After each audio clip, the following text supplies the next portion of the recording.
कांग्रेस नेता राहुल गांधी की मुश्किलें लगातार बढ़ती जा रही हैं। राहुल गांधी हमेशा मोदी सरकार और बीजेपी पर सवाल उठाते रहे हैं, नफरत की राजनीति करने का आरोप लगाते रहे हैं, लेकिन राहुल गांधी अब खुद फंसते जा रहे हैं। कोर्ट ने राहुल गांधी की चिंता बढ़ा दी है। राहुल गांधी खुद अपने कामों की वजह से कोर्ट के चक्कर में फंस रहे हैं, लेकिन बीजेपी से तिल मिलाए हुए हैं। कांग्रेस नेता राहुल गांधी ने पहलगाम जैसे घटना के बीच फिर से ओछी राजनीति शुरू कर दी। जहां एक तरफ पूरा देश गम के माहौल में है, तो वहीं राहुल गांधी की चौचक राजनीति को कुंठा से ग्रसित है। राहुल गांधी कह रहे हैं कि देश के भीतर सत्ता विपक्ष को सुनती नहीं है, तो हाल ही में पहलगाम हमले पर हुई सर्वदलीय बैठक क्या थी? राहुल गांधी बिना सोचे समझे माहौल को बिना भापे जवाब देने में सक्षम है। उनको सिर्फ इस बात से मतलब है कि उनकी राजनीति चलती रहे, वो देश में एक फेक नैरेटिव सेट करते रहे। समझने वाली बात तो यह है कि राहुल गांधी पूरे विपक्ष को वैचारिक रूप से खोखला कर रहे हैं। कांग्रेस तो पहले ही सैद्धांतिक रूप से खोखली हो चुकी है।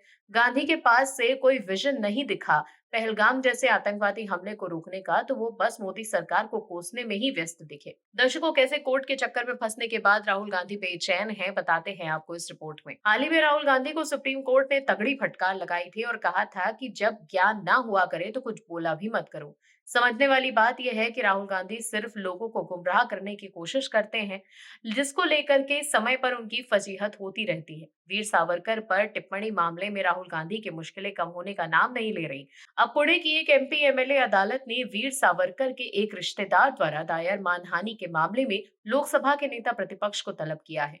अदालत ने राहुल गांधी को 9 मई 2025 को अदालत में पेश होने के लिए आदेश दिया है। आपको बता दें, राहुल गांधी के खिलाफ ये मामला तब दर्ज किया गया था जब उन्होंने लंदन की अपनी यात्रा के दौरान वीर सावरकर के बारे में एक बयान दिया था, जिसके बाद विनायक दामोदर सावरकर के पोते सत्यकी सावरकर ने इस मामले में अदालत का रुख किया था। उन्होंने अपनी शिकायत में आरोप लगाया कि राहुल गांधी ने बीते कई सालों में लगातार कई मौकों पर सावरकर को बदनाम किया है। राहुल गांधी इस बार चौतरफा घिर गए। सुप्रीम कोर्ट के बाद देश की दूसरी अदालतों से उन्हें बुलावा आ चुका है, जिसके बाद राहुल गांधी बीजेपी और आरएसएस पर अपनी भड़ास निकाल रहे हैं। कोर्ट से बुरी खबर आने के बाद गांधी ने हैदराबाद में भारत शिखर सम्मेलन को संबोधित करते हुए कहा कि कुछ साल पहले कांग्रेस पार्टी खुद को पूरी तरह से फंसा और अलग थलग महसूस कर रही थी। उन्होंने कहा कि नई राजनीति जो आक्रामक है और जहां विपक्ष से संवाद नहीं बल्कि उसे कुचलने का प्रयास होता है, उसने हमारे सभी रास्ते बंद कर दिए। मीडिया और माहौल दोनों में हमें स्वतंत्र रूप से काम करने की अनुमति नहीं दी। राहुल गांधी ने कहा कि आज के आक्रामक राजनीतिक माहौल में विपक्ष को कुचलने और मीडिया को कमजोर करने का लक्ष्य है।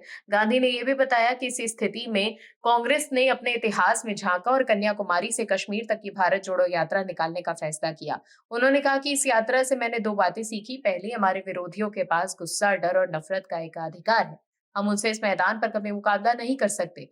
वो गुस्से, डर और नफरत में हमें हर बार हरा देंगे। राहुल गांधी ने कहा कि इस यात्रा ने दूसरी बात ये सिखाई कि राजनीति में लोगों के प्रति प्रेम व्यक्त करना कितना महत्वपूर्ण है। दर्शकों, राहुल गांधी मोदी सरकार पर विपक्ष को कुचलने का आरोप लगाते हैं, लेकिन पहलगाम पर मोदी सरकार ने सभी दलों के साथ बैठक कर उन्हें भी भरोसे में लिया है।